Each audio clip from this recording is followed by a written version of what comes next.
Hi, I'm Leanne and welcome to my kitchen. And today we are making one of the most nostalgic Christmas cookies ever because one of you requested them, Snowball Cookies. So if you've never tried Snowball Cookies before, this is the perfect way to do it. They are buttery, melt in your mouth cookies that are full of finely chopped nuts.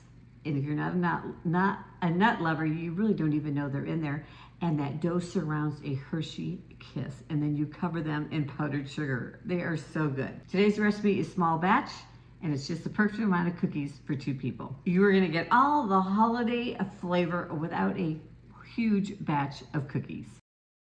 All right, let's get started. So for our cookies, we are going to use 1/4 cup of softened room temperature butter, and I am using salted butter. We've been super into holiday cookie baking at our house already, and if you follow me over on Instagram, my other account, Your Home Based Mom, on Instagram, I've been sharing our 12 favorite Christmas cookies, and the very first one I shared was these Snowball cookies in full batch form. So go over there and follow me and check out some of those other cookies. See if they look like ones maybe you'd want in small batch form. So into our butter, we're gonna add 3 tablespoons of granulated sugar. And then I'm just gonna take my hand mixer and cream these 2 together.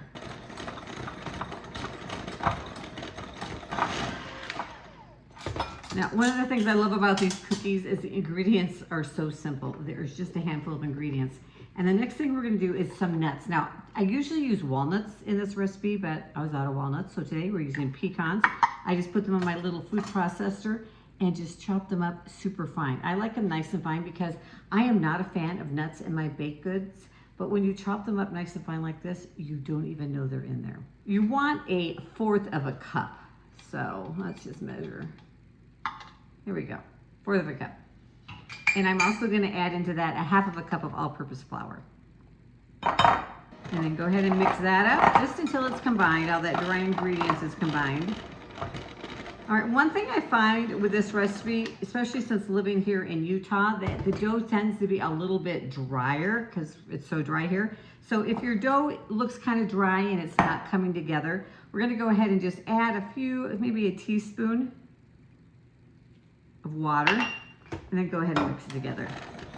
You just want to add in enough so that the dough starts to come together. There we go, that's a little bit better. And you can see when you bring it together with your hands, it works, it just comes right together and it's just slightly damp.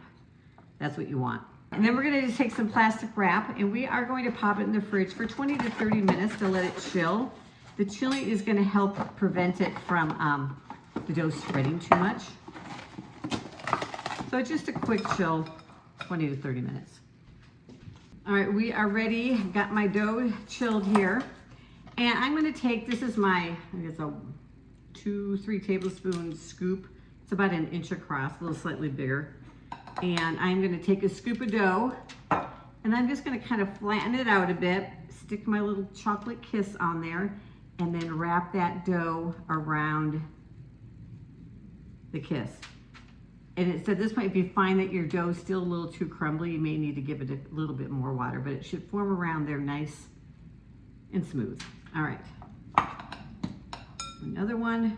You could make these slightly smaller if you want, just depending on how many. I think we're gonna get about 5 cookies out of here. I could get 6 if I made them a little slightly smaller, but just the perfect amount. I'm gonna steal just a little bit of dough off of 2 of these. So I think you can get 6 out. And you want your oven preheated, 350 degrees Fahrenheit.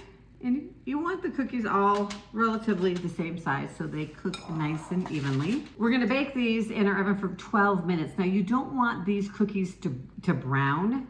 You just want them to bake and just maybe start to turn a little bit of golden brown around the edges. All right, I have the cookies out of the oven. Now they will get brown on the bottom, totally fine. You just don't want them getting brown on top.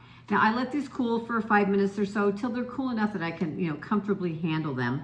And then I'm gonna take my powdered sugar. I've got about, I don't know, 1/3 cup of powdered sugar in here. And I just roll the whole thing, top and bottom, in the powdered sugar. And you have a little snowball. I like to double dip, or not double dip, but double coat my snowballs.